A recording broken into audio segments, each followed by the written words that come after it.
Hello students, teachers, parents, history nerds. Hello everybody, and welcome to Nutshelled History, where we lay out the facts, the good, the bad, and the ugly. Today we are going to continue our Ancient Civilizations series by looking at the feudal monarchs and the church. Don't forget that there's a link for a fill-in-the-blank worksheet in the description. I just ask that you like and subscribe. I apologize for any mispronunciations ahead of time. I do my best. Alright, let's get to it. During the early Middle Ages, European monarchs had limited power. However, from 1000 to 1300, increases in royal power and control gradually established the foundations of modern government. In 1066, William the Conqueror took over England. By 1086, he had completed a census and property survey called the Domesday Book. It helped establish an effective taxation system and treasury. In 1154, Henry II ascended the English throne. He expanded the justice system. Royal court decisions became the foundation of English common law, a system based on custom and prior rulings. Henry II also set up a jury system that was the forerunner of today's grand jury. Henry's son, King John, abused his power and was forced to sign the Magna Carta or Great Charter. It required the king to obey the laws. It also established two important principles: due process of law, or protection from arrest without proper legal procedures, and habeas corpus, or protection from imprisonment without being charged with a crime. John also agreed not to raise taxes before consulting his great council of lords and clergy. Under later rulers, this council evolved into Parliament, England's legislature. Parliament eventually controlled the power of the purse, meaning it would not approve new taxes unless the monarch met certain demands.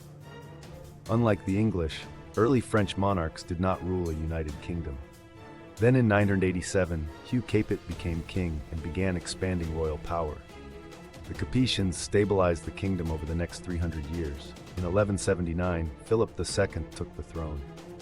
He gained control of English lands in Normandy and expanded territories in southern France, adding vast areas to his domain and becoming Europe's most powerful ruler. Louis IX came to power in 1226. Although he persecuted heretics and Jews and led crusades against Muslims, he also outlawed private wars, ended serfdom, and expanded royal courts. By the time of his death in 1270, France was a centralized monarchy ruling over a unified state. In 1302, the Estates General was set up, but this council of clergy, nobility, and townspeople never gained the power of the purse over French royalty. During the Middle Ages, popes and the church spread their influence across Europe.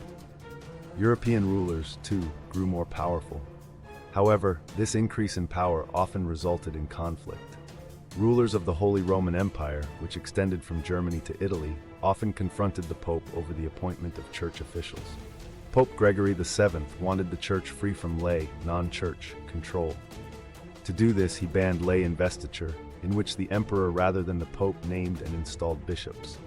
However, Holy Roman Emperor Henry IV said that bishops held royal lands under his control, so he had the right to appoint them. In 1076, the pope excommunicated him and threatened to crown a new emperor. Henry was forced to humble himself to the pope as a sinner, and Gregory forgave him. Later, Henry led an army to Rome, sending Gregory into exile. 50 years later, the Concordat of Worms was accepted, giving popes sole power to invest bishops with religious authority and emperors the right to invest them with lands. Power struggles over land also occurred during the 1100s and 1200s. Holy Roman Emperor Frederick I, called Frederick Barbarossa or Red Beard, fought but failed to capture wealthy northern Italian cities. Instead, he arranged for his son to marry the heiress to Sicily and southern Italy, expanding his control there. His grandson, Frederick II, also sought but failed to control northern Italy. Ultimately, the Holy Roman Empire broke up into separate feudal states, while southern Italy went through centuries of chaos. By the 1200s, the church reached its peak of power. In 1198, Pope Innocent III took office and claimed supremacy over all other rulers. He excommunicated the English and French kings and placed their kingdoms under interdict, barring people from religious sacraments. He also launched a holy war against heretics in southern France, killing tens of thousands. After Innocent's death, popes continued to claim supremacy, but they were challenged by the monarch's growing power. In the late 1200s, France's Philip IV successfully challenged the Pope on the issue of taxing the clergy. Philip then went on to engineer the election of a French Pope. And your recap. During the early Middle Ages, European monarchs had about as much power as a substitute teacher in a rowdy classroom. But by 1300, they were laying the groundwork for modern government. In England, William the Conqueror took charge in 1066 and got serious about taxes with his Domesday Book, because nothing says, "Welcome to my kingdom," like a thorough audit. Henry II expanded the justice system, but his son, King John, was so terrible that his nobles forced him to sign the Magna Carta, effectively putting kings on a legal leash. Meanwhile, France was a chaotic mess until Hugh Capet and his successors turned it into a centralized monarchy. Though their version of Parliament, the Estates General, had about as much power as a decorative paperweight. The Holy Roman Emperors had their own problems, constantly battling popes over who got to appoint bishops. Henry IV got excommunicated, begged for forgiveness, then turned around and exiled the Pope. Frederick Barbarossa and his grandson Frederick II both tried and failed to control northern Italy, leaving the Holy Roman Empire a patchwork of feudal states.